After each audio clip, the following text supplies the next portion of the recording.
Good afternoon, you're listening to Scariff Bay Community Radio, and this is Local Media This Week, the programme where we have a look at the local print media here in County Clare and we see what they're talking about this week. We have the Clare Champion and we have the Clare Echo, and we have a panel sitting here around the table, which is a bit, some of whom are not regulars, we'll say. But anyway, first of all, David Fleming. David, good to see you. Good to see you, Jim. We have Carol McNamara, who's been here before a number of times recently. Good to have you back, Carol. Thank you very much, Jim. Delighted to be here. Another contributor from time to time is Tom Hanley. So, Tom, great to have you back. Thank you, Jim. I get a chance to come off the subs bench this week too. You do indeed, yes. And also, I suppose, I don't know whether he's on or off the subs bench this week, is Luke Fleming. He's certainly pressing buttons and sliding sliders here, but he might feel like coming in occasionally if something needs to be adjudicated on. And that's Luke Fleming. Luke, welcome. Thanks, Jim.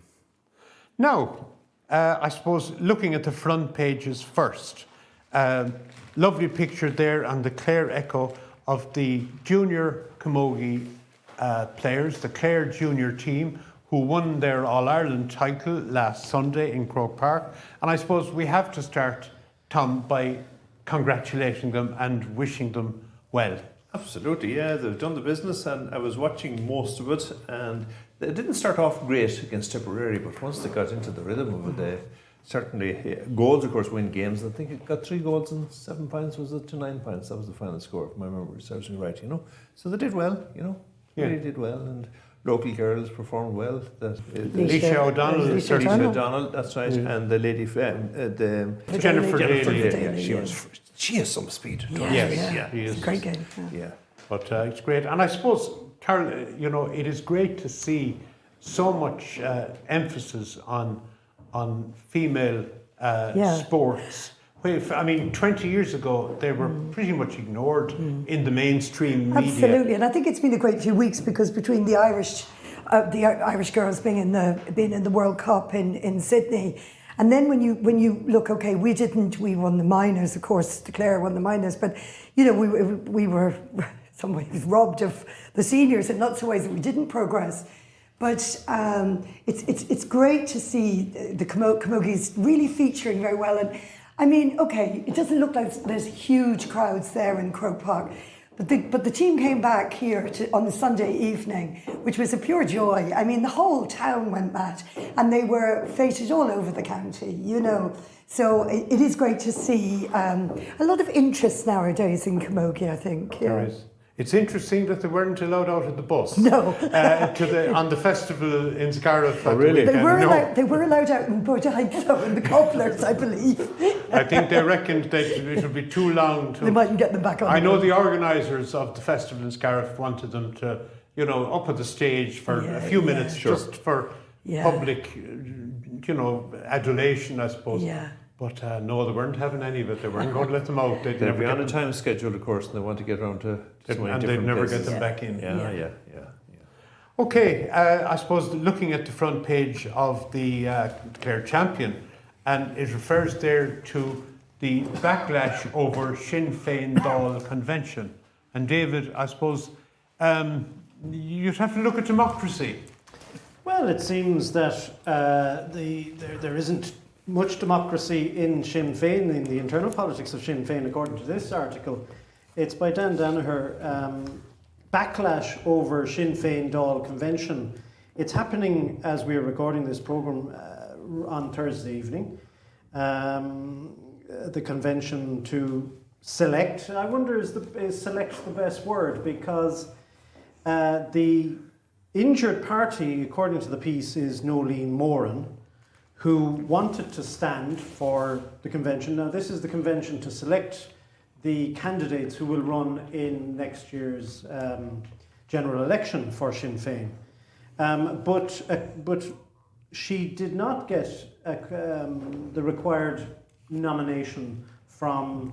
the rules say you have to have not only your own Cumann, but a second nominating body, either the Ard Comhairle or the Officers Board, the National Officer Board, or the Munster organisation of the party. And for whatever reason, she didn't get any second nomination from either of those bodies. And I suspect what we're seeing on the front page is the contents of a letter sent to Mary Lou MacDonald to intervene, because there's a lot of quotation from this letter. For example, surely a better and fairer way would have been for the nominating bodies to give nominations to any qualifying members who wish to contest the convention and allow the members in Clare to select the candidate of their own choice.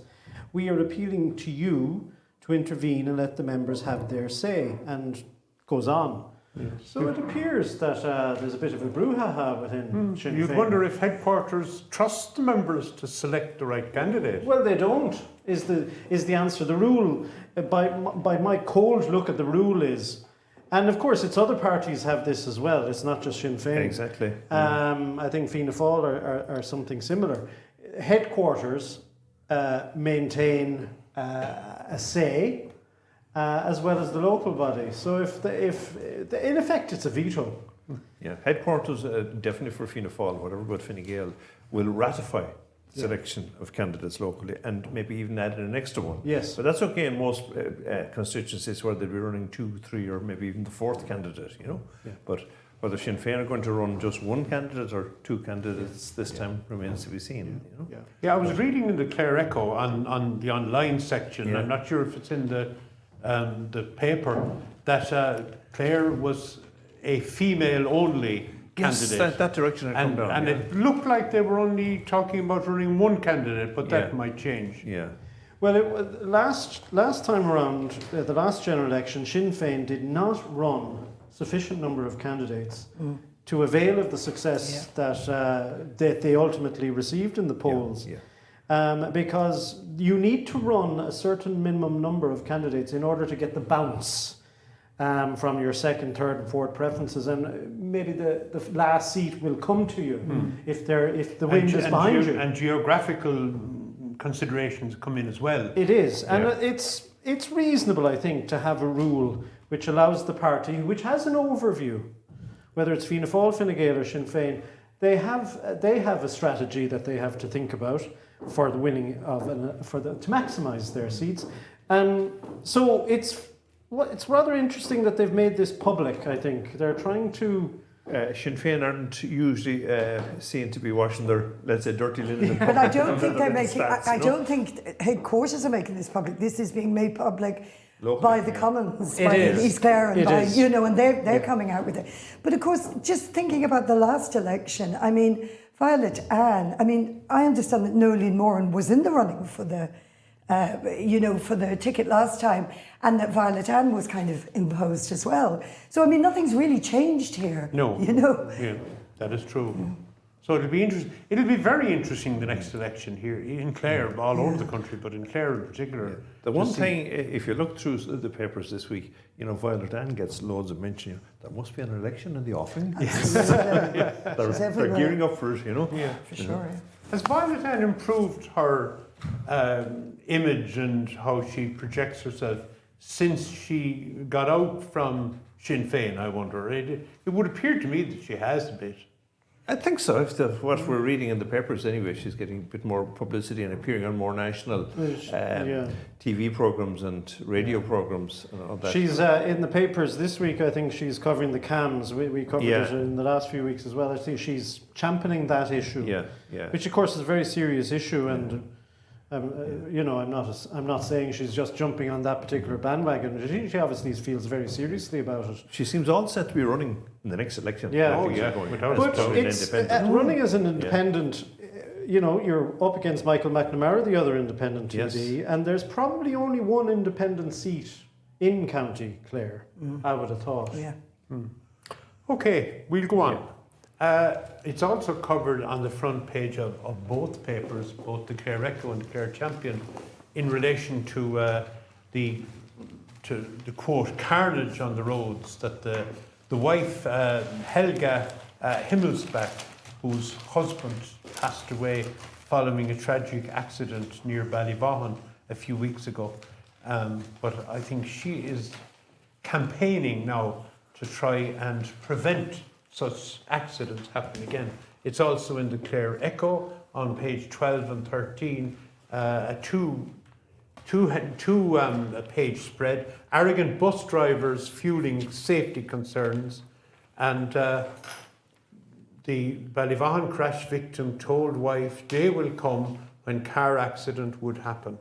So it's obviously something that has taken off recently, but is causing serious concern. Anyone that knows that road up the west through Ballyvaughan is the N67, I think. That's, and let's say through Cork, through Hill and all that area. That's a national route. And there's a speed limit of 100 kilometres an hour along that, and that's totally inappropriate. I have a friend who lives quite near Ballyvaughan, and when I called to see him, going out onto the main road again is you have to be very, very careful. The speed cars are going along that area, really, because they can travel at 100 kilometres an hour, which is totally inappropriate. And there was a move there some time ago, at least a suggestion that roads would be looked at and an appropriate speed be imposed rather than depending on what the name of the road was. One thing I would have noticed, and it's years now since I was driving in the UK, in the rural UK, if you're coming into a bad bend, the speed limits you'll be told to slow down for this piece, and the speed limits are vary along any road, but they're appropriate to what's ahead of you. If you're going to a bad junction or dangerous junction, slow down. On the road from East Clare into Ennis, there are some very wide stretches where the limit is still 80. Yes. And speed vans would be regularly there to monitor and to punish people. But then you have other roads like that where it's 100. You know the more common name for those speed vans? Well, cash vans. Cash vans. That's the cynics who said that they're money-making exercise, but they do serve a purpose. They do, of course they do, in dangerous locations. I would think the main issue up North Clare is a combination of the road is probably not what a national road should be. But combine that with the amount of buses that are on that road, combine it with the amount of tourists, and combine it with the amount of tourists that might forget no more than if we go to a different country at some stage what side of the road you should be driving on. And because that road is so narrow in places, I can understand totally how it happens, and I've come across a lot of people up there myself over the years that are either lost or going down the side. They're down a side road and they're in the middle of the road, not realising it's actually 2 lanes of the road. That makes sense. They're not used to driving on the byways of North Clare. We'll say if you're compared to driving on an autobahn in Germany. So what's the solution? There's mention in the article that, say especially the Porrick has there, that there should be more signage put up in relation to, a little bit like when you come out of the airport, drive on the left. It might sound stupid to us that half know what side of the road to drive on most of the time, but if you're a tourist in a new country, you might have literally just landed in Shannon Airport a while previously. You hired a car, it's probably not an automatic, you might be struggling with the gears to drive it, that's certainly one side of it, but I think it's one of those things, the volume of traffic that's there, we're going to get a sense of it, I would imagine, a little bit more around East Clare once the bridge in Killaloe is done. And once the Inishcaltra visitor centre happens and all the rest. Funnily enough, not funnily, but intriguingly, it's on page 2, the council had given a commitment to tackle the tourist traffic problems days before the tragic death of this man, Jerry O'Connor. They wanted to begin to monitor the traffic and see what could be done. As Luke mentioned, they were talking about the buses. I think it was Councillor Killeen who said that he saw buses couldn't go forwards or backwards. They were stuck in the road. Yes. Yeah. Like, is one of the solutions to widen the road? It's not possible to do. They have widened the corkscrew compared to what it used to be years ago, but there are still parts of the corkscrew. If 2 buses meet on the wrong side of it, you're in trouble. And I was up North Clare myself during the week and was talking to a few of the country cousins, and they said that the delays getting past the cliffs over the weekend were anywhere between 20 minutes and 40 minutes. Really? With the volume of traffic up there. And that road alone... From the scanner. Yeah. Is not good, and it's in the echo in relation to mysterious cameras that appear, and this is actually a thing that the council are doing in relation to it, to get a gauge for the volume of traffic that's going up there. Now you could say in relation to the cliffs. Now I know the cliffs is different than we'll say down Ballyvaughan side, but they had park and rides, and they're not being used. I don't think. Well, I was going to say, when they have their statistics from the cameras, the mysterious cameras that are not that mysterious, what are they going to do with that? What are they going to do with these statistics? Well, there'll probably be a consultant hired to write a report, David. Wise words. Yeah. Okay. Sorry, I was Karen, just going to say, interestingly, talking of the political will behind whether any change would come, on page 12 of the Echo, in the same story, this man's widow, Helga Himmelsbach, said that she was very disappointed that she's been trying to get Eamon Ryan to engage as Minister for Transport, and but Senator Roisin Garvey, who is in the same party, had not responded to her, and who is quite local, so... And quite vocal as well. And quite local and vocal, Yes. yeah, so... It's a sad story for that family, anyway. It is indeed, and we Our pass thoughts are with our her, yes. thoughts and our condolences. Yeah.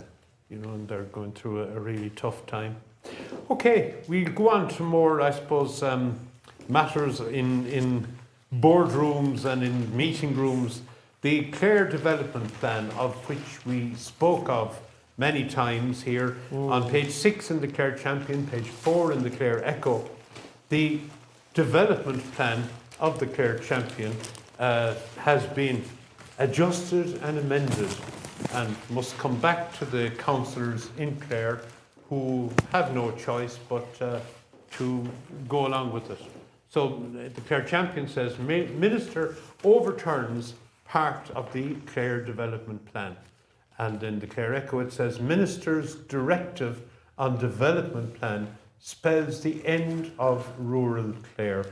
We were talking about democracy in relation to Sinn Féin some time ago, and now are we right to be thinking of where is the democracy here in terms of what the county councillors passed as the Clare Development Plan? Jim, none of us voted for any development plan, did we? That would be very democratic, wouldn't it? Well, we voted for the councillors. But we also voted for our TDs, who always trump councillors.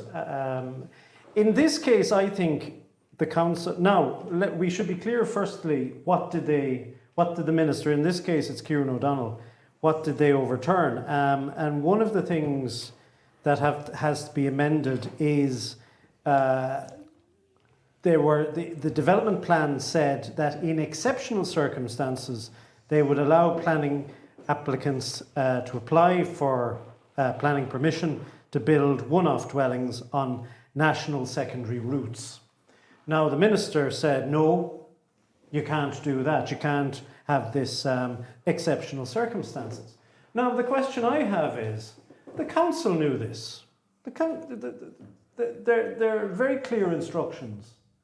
The National Planning Authority say you can't have one-off housing anymore on national secondary routes.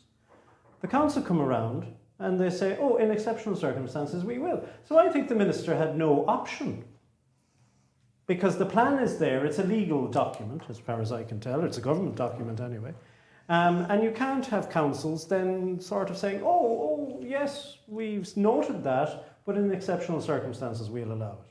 So the minister had no choice. But is the whole notion that you can't have one-off local houses off these roads? I mean, what's democratic about that? It's a diktat from on high, and probably from the civil service rather than the minister directly. There is no democracy in any planning decision. There are planners and they make the decisions. The councillors don't even make the decisions. No. And they are unelected. Because when councillors were in charge of planning and TDs were in charge of planning, they became corrupted, and we had a Mahon tribunal and a planning tribunal, all sorts of That was problems. up in Dublin. That wasn't That down was in up in Clare. Oh, sure. Nothing would happen in Clare like that.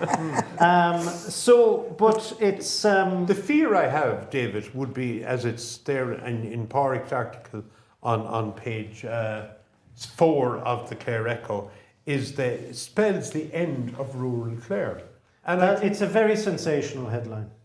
It's a really, very but sensational. it's at the thin end of the wedge. Yeah. These are national. We had a discussion beforehand to figure out what exactly were national secondary routes. And I don't think, is there any national secondary route in East Clare? I don't think so. No. So Jim, I put it to you. You think East Clare is safe? I put it to you that you're wrong, David, because the reason why this is going to have the issues that it has is Kilrush and Kilkee and Ennisdiamond have 2 national roads going out their side. But it goes back to the whole thing where they have now had to dezone land, and one of the areas that land has been dezoned in is Broadford, which... Now that's another issue as well. I mean, that's the second issue where they have to have had amendment. We should have said the second issue was that the council have been obliged to dezone land where there is no wastewater treatment facilities. Yeah, but David, why is there no wastewater treatment facilities? Because Irish Water haven't yet put them in place. And why will Irish Water not be in position to put them in place? Because they haven't got the money, they say. And why did that happen? Because democratically, in a democracy a couple of years ago, protesters demanded that the government overturn the decision to tax people to pay water. Now, there's democracy for you, Jim. Yeah. This is democracy. Could I go back to the roads for a second? I go back to the roads for a second, and we go back to the previous conversation that we had about the roads in West Clare, and they can't be widened, and they can't be widened for geographic reasons, but in some reasons because there are houses there and people's property, and you simply can't widen the roads unless you compulsory purchase the. So I think what the national plan was trying to do for national routes was to prevent the building of houses, so that ultimately, if the road ever needed to be widened, it could be. Can I ask you, do you have a water well at home, or you do? I do. And Tom, do you have a water I do, well? yes. And so do I. Yeah. So the three of us, we have to pay for our own water. And maintain the pump. And maintain the pump and everything. That's correct. And as well as that, our taxes are paying for everybody else to get water. Which we appreciate. Thanks, Carol, thanks. But what I'm sure you do, Carol. the point I've had issues with my well, the council will very generously provide a grant for private domestic wells, because the reasoning is the public purse is financing the general water schemes. So as a private individual with my own private well, I should be entitled to get a cut of that. And so in a way, the public are helping or assisting where we are in, if it was contaminated or something like that. I know. Or if we had to dig a new well, for example. Yes. Yeah, well, I suppose that's good. Can I just go back again, David? This whole development plan and the de-zoning of land. Yeah. Surely the effort was being made over the last 10 or 20 years to avoid ribbon development, stretching where one-off houses, stretching out of towns and all that, to build more zone and area and provide all the facilities within that, let's say, estate of 10 houses or something like that, you know. And every village, and Broadford will be no different. If there's an extra 10 families living in the place, it's a win-win for everyone. The local shops, the local school, an extra teacher, more children in the school, everything else, you know. And what the minister is doing here seems to be going against that, you know. And okay, maybe the lack of storage facilities, but surely if, you know, Tom, if the demand was there for 10 houses in that... You're not proposing to build in Broadford when there's no wastewater treatment facilities, are you? Well, unless there's an estate can have its own facility or something, or even a temporary facility that... a big septic tank for that, or septic tanks or whatever, and then For when time 10 comes, houses, that would be an enormous septic tank. And we suggested that very point that you're making some The weeks problem ago. is that Ireland is not compliant with EU directives on its wastewater, and we get fined. So one way of trying to stop all of that is to de-zone property. Unfortunately, I'm not sure. We would all love to see properties being developed. Like Toomgraney and Scariff are in a happy situation where there is wastewater treatment facilities. There's quite a few planning applications gone in, 50 houses in Toomgraney, for example.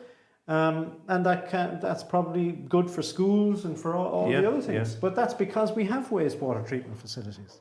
I often think like Dublin is totally overcrowded, choked with traffic, choked with people, houses. When we think we're lucky enough to live here in East Clare in a healthy environment, Carol, and with in a rural setting, and that the governments should be trying to have more of that, as opposed to choke Dublin. Yeah. But there's also the thing where if you're stopping farmers building on these once-off housing or whatever, the chances are they're building near their parents, they're building near. You get a win-win situation with childcare, as we know that one, the grandparents minding the ones next door, and all of that. And then when you're old, hopefully they look after you too, But we're not thinking this out at all. No. So I think there's the whole social aspect of this, that's very worrying. Yeah. We have to. You either have that, or then you have the narrow, congested roads with and the deaths on the roads that we are seeing. So, what's the balance? Is the question. Yeah. Just one other thing in favour of Broadford. Broadford is, it's within 10, 12 miles of Limerick City, kind of, and it's a lot of people will see it as being suitable area to build or set up home and commute into the city, and there are more and more jobs coming on stream within the city. I think the problem for Broadford and a lot of the other places we've spoken about this for months and months is the Irish water situation, where they say they don't have the money to put it in the wastewater. Now there is talk and there's hope that Broadford is very high on the list. But to be this done is dropping next. it down again. You see, this is the problem. This de-zoning is dropping it off the radar. Now it'll be de-zoned for 5 years. It'll probably take a couple of years before the wastewater treatment facility will be back on. The next county development plan, which is in about 4 or 5 years, can zone it again. 7 years, is it? 7 years. So we're on the second year of this then. We're in just at the start of it. Yeah. But the council can rezone. Let's go. Another matter that the council are doing, and it's on the same page in the Clare Champion, page 6, and the word ridiculous is used. The Mayor of Clare, Pat Daly, considers it Mayor of Ennis. Mayor of Ennis. Joe Cooney is the Mayor of Clare. Joe Cooney indeed is the Mayor of Clare. My apologies. His phone is ringing as we speak. Anyway, Pat Daly and Pat this week called on engineer Michael Duffy to withdraw his High Court challenge against development of a motorway plaza outside Ennis. Mr. Duffy has doubled down and expressed confidence that he will be vindicated. So they're looking at a motorway, something like the Obama Plaza on the M7 or one of those. With a new president, is it? With a president we haven't yet had. Yes. Not obviously Reagan. We've had, what's his name, Barack Obama. So could it be Muhammad Ali Trump? one? What's the name of that guy that has Could it be Trump? Trump's roots? Well, President Hillary? Oh, yeah. President Hillary. The Hillary Obama. Plaza, But President Michael D., he was lived a stone's throw from. Anyway, it's Carol. Would you, if the plaza was there, would you take a drive in the evening when you finished? No, and pull into the plaza, nice parking, and relax for half an hour. No, it would be my idea of hell. I would rather not stop. I mean, you have to stop in places. We were driving down yesterday from Belfast. It's a long drive. You have to stop at Junction 14 or somewhere on the way down, obviously. But these places are awful. I mean, they're absolutely awful. I know they're essential because you've got to get diesel. You've got to refuel yourself and go to the bathroom and everything. But no, it's not something that's an attractive thing.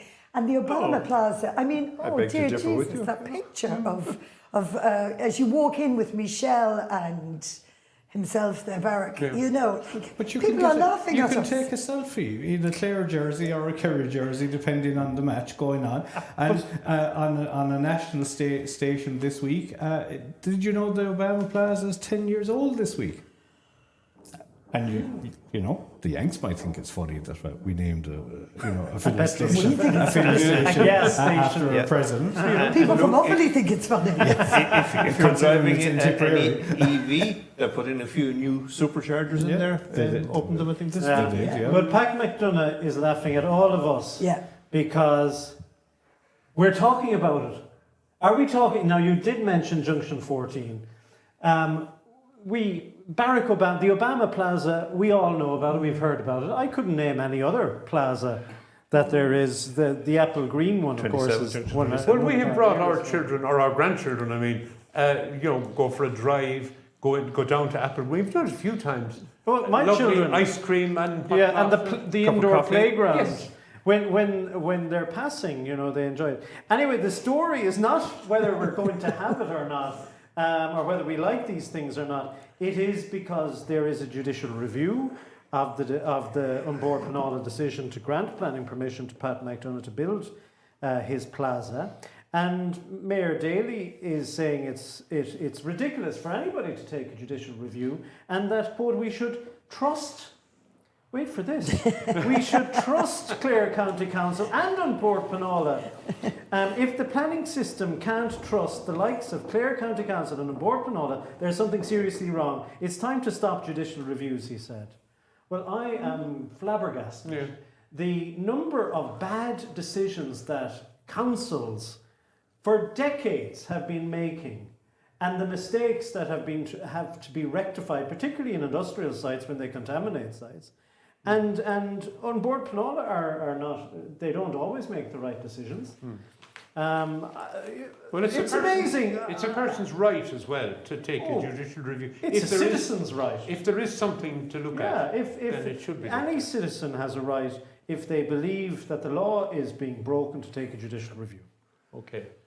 Now, have we reached half time? I think we have. We've probably gone beyond it. Surprisingly, we have, and a comment was passed before that we'll be on time tonight because the usual suspects aren't here, that delayed the show. But Well, the talk is so interesting. indeed it is. Well, I'm going to keep it short and Are you sweet. the DJ this week? I'll try and fit into Pat's pair of shoes for this week, and Pat was so dedicated to the show. He went on holidays the day after it was recorded last week. Now, he's not here this week, but he'll be back in time for the Mills game at the weekend. So he's very, very dedicated, and we wish him, hope he's had a good holiday, and regards to John Ness up in Achill as well. We're playing music from the four of us who were at the festival last weekend, and most people will know their big song, so we'll have a live version as recorded at the festival of the one and only song about a girl called Mary. Wonderful. Mary's got a new job, she's working in the bank, making lots of money and giving it to Frank. Frank's a married boyfriend, been that way for years. Slapped her in the face once, says he loves her. Oh, Mary, why don't you have some sense? Please do something to restore my confidence. You're very welcome back. You're listening to Scariff Bay Community Radio and Local Media This Week. And our sponsor is Ruth Griffin Photography. Ruth based in Fecal. Now, and that was the four of us there with Mary, as played at the Harbour Festival in Scariff last weekend. Carol, I know normally in the second half we talk about East Clare matters, but something took your eye there, or caught your eye, in relation to what I'm sure many of our pupils around won't be anxious to hear, and that's back to school. Yeah, and of course it seems to get earlier and earlier every year, that soon we'll be back in July. I mean, children are back, schools are back the week after next, someday during that week, so it's coming around pretty quickly. I suppose the Clare Champion has used its editorial to discuss the financial pressure that's on parents in the return to schools. And on one of the pages in the Clare Champion, there is the ad for the free book scheme for primary schools. That's on page 9. on page 9, and it's the free school books for primary school pupils, which is also talking about parents not needing to buy any primary school books, workbooks or copies, and there's some kind of a stationery allowance or something. And that is obviously very good news. But I read then that in the Clare Champion on page 20, there's a survey which was conducted by the credit union, and it said that an awful lot of parents didn't actually know about this free primary school book scheme. 49% of parents have not been informed of the free primary school book scheme. Of those parents who do not know about the scheme, 39% said they will buy their children's primary school books outright, and which seems to be a shame when there is a actual, a system in place. Some secondary schools do have the free book rental. I know local schools have done here for a while, but it's really expensive to get a child back to school. And here's some, again, going back to the survey that was done with the Clare Credit Unions. 72% of parents say the cost of back to school is a financial burden. So they're actually parents are spending, based on last year's figures, about €1,200, 12 to 1,300 euros for a primary or secondary school child. On top of that, then the extracurricular activities, maybe 191. The school books, the top expense for secondary schools, and more than 1 in 4, which is very worrying, say they get into debt covering the back to school costs. The average debt amount is €306, and 70% of parents believe that schools don't do enough to keep the cost of going back to school. So credit unions obviously feature at this time where people borrow money, and also in this feature, on the back to school feature, there's a total of over 3,000 Clare children who benefit from the new enhanced back to school clothing and footwear allowance, which I think is often related to whether you have a medical card or, and that's good. But I did hear somebody, I'm trying to think of her name, she's the Caribbean Dub. I don't know if you've ever seen her. She does these money-saving tips. It's a woman who got into a lot of debt some years ago, a single parent. And one of the things, I think she was on TVAM or something the other day, one of the things she was talking about was there really is no need to get everything new when children go back to school. That there's plenty of pencils around that just need topping. Maybe they need a new pencil case or they need a new bag. But by and large, we've created a culture where we are replacing another lot of plastic and lunchboxes and everything. And really, we shouldn't be doing that. We should be looking at what we have at home. And, I suppose people want things shiny and bright and new, but you have to buy new shoes. You can't wear a pair of shoes that don't fit. But really, there's a lot of stuff that maybe they don't need to buy new. Just a thought. Yes, I know. And I suppose, where did I see them the other day? I think it was Aldi, where they had the price of school uniforms was absolutely rock bottom. I couldn't believe they were so cheap. I know when we were in school, we used to get the parents to buy either in Dunn's or wherever, yes. The uniform, which is a blue jumper and a navy pants. And we used to put on the crest on them. Yeah. But I mean, there can be huge expense involved in purchasing uniforms. Yeah. David, you have primary school going children. 2 of them. And they'd be aghast at Carol's suggestion that no new pencil case would be bought. Tell them I said it. But I'd be with you, Carol. But it's the new scheme. The free books for primary schools is a godsend, because the vast majority of the expense was going towards workbooks and school books and copybooks and all of that. So I'm very surprised that 47%, according to that survey, wasn't aware of it, because I think, number one, in the past the schools would send out the list for the books to be bought. This year, of course, they're not sending out the books because the school themselves are purchasing the books. So I'm not sure, our parents a bit confused. Of course, a lot of people don't They don't read the newspapers. They don't get news as we might get them normally. We of course, we're news junkies here, so we'd be familiar. But Or they don't read the notes in the bottom of the bags that come out from school. or yes, that's the other thing. Now, there are a number of us around this table who are involved in school management, Tom, and I suppose from that point of view, we have an idea the costs that are involved in opening the school in September, the costs for the Board of Management. Oh, well, insurance is a big one for every school, not to talk about heating and lighting and everything else, you know. But one of my bugbears with this whole books scheme is that they seem to change every couple of years. You know, if you have an older child that's gone through national school, the books they had, they're not using them for the next ones that are coming in, you know. There should be some basic continuity. And I always As feel there was in the past time. Yeah, exactly. And I always feel there's a bit of a racket going on with these workbooks as well. They have to start the year with a new workbook, and they don't come cheap, you know. No, they don't. No. And now the expense will be on the government side. Yeah. But some schools are making more use of photocopying and downloading stuff off the internet and things Which like is that. not necessarily legal. Well, I think schools not pay something. They do, yeah, but they you're do, supposed yeah. to. You can't download workbooks, or you're. No, not Yeah, or copy yeah. them either. You know, Yes, you're they'll allowed a be certain copyright amount. on those. Yeah, But and I think, and then the work you might use a maths textbook. yeah. But you'll find after 3 or 4 years that maths textbook has changed slightly, and Yes. and they're not available anymore. You know, so you have to go and buy new ones. But Yeah. anyway, so it's if no you're harm to if you're in the highlight it. business of producing school books, of course, this is the way you'd be thinking. You know that, right? Exactly. They'll only do for a year or two. You know. Yes.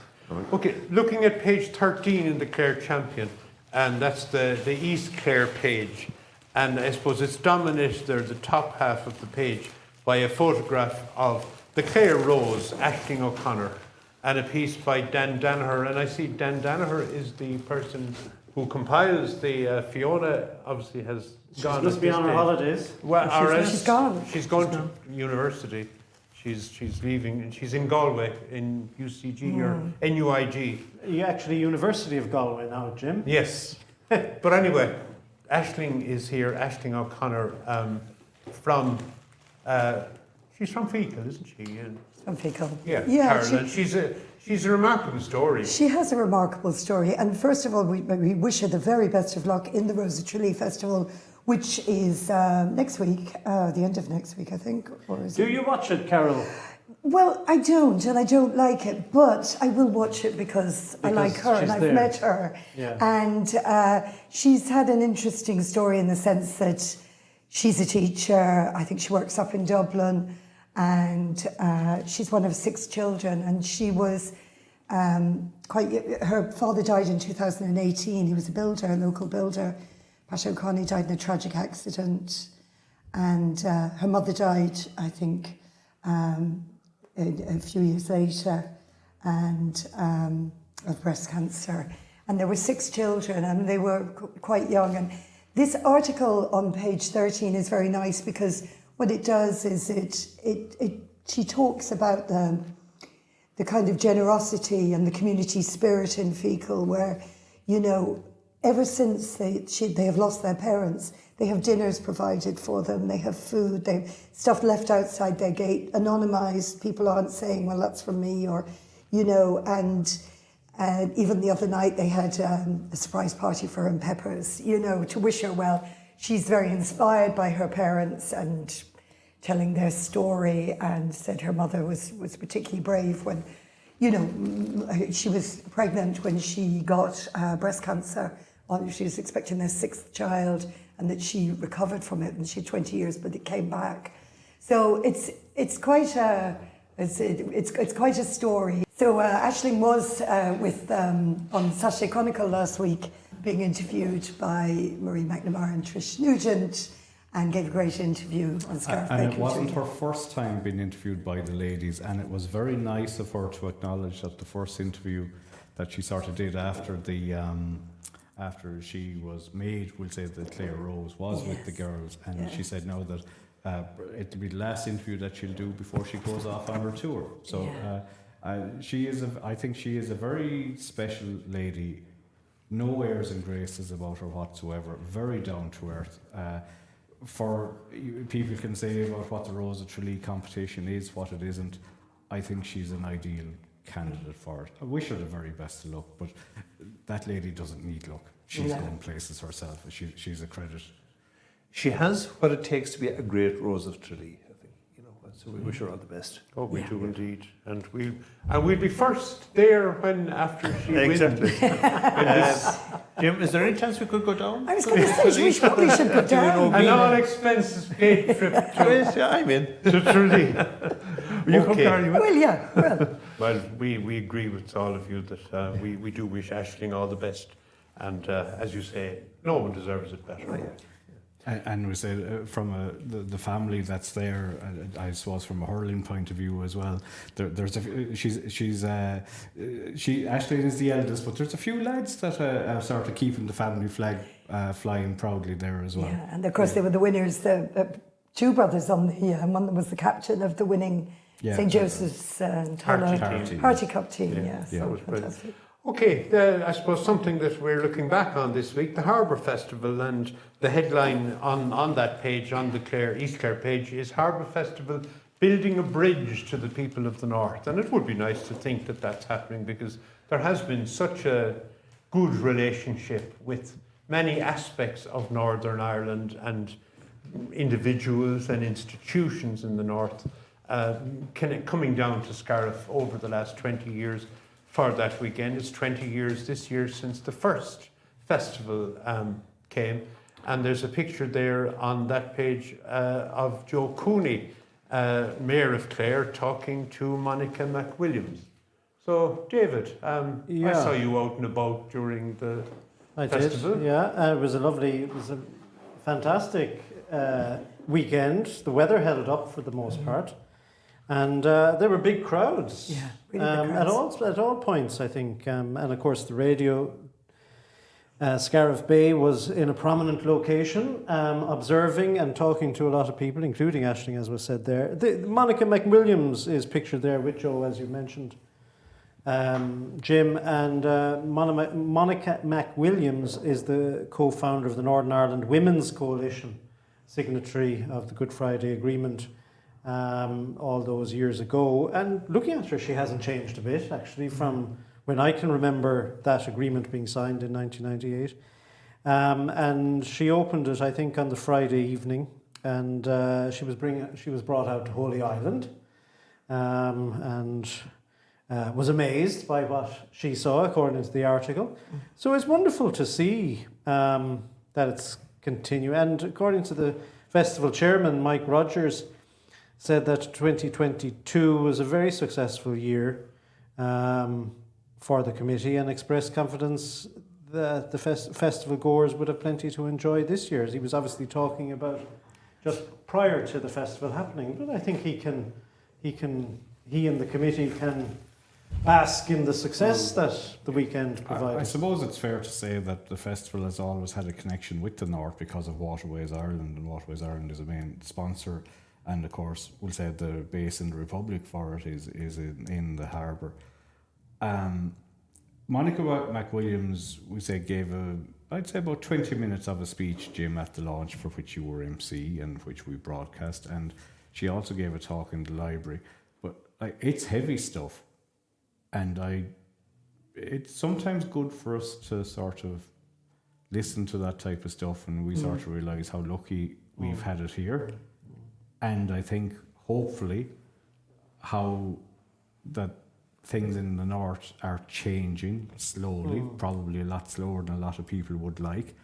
But if they managed to get over the hump 25 years ago, I think, and they haven't gone back, I think that they'll keep going in that direction. They'll keep going in the right direction.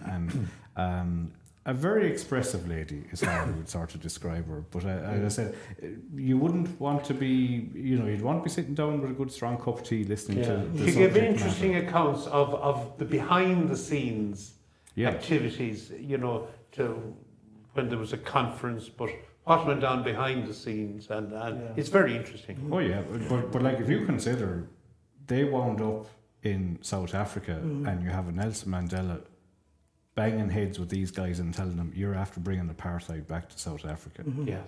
That's fairly Yeah. But very few heavy people stuff. can come to the Scariff Festival and talk about being in those rooms. Absolutely. You know, so I unfortunately didn't hear because I was doing the programme on Saturday afternoon, but I believe in the library as well, she was very good. And anybody who went really enjoyed her anecdotes, her stories, and, you know. Yeah, and I think it's good for us to have this because we say we had Stuart Dickinson last year, you know, from the Alliance Party, and the Alliance Party are probably the great hope maybe in the north that they have Catholic and Protestant trying to come together rather than just, you know, Catholic one side, Protestant on the other side. And it is good for us and gives a good sense of perspective. It does.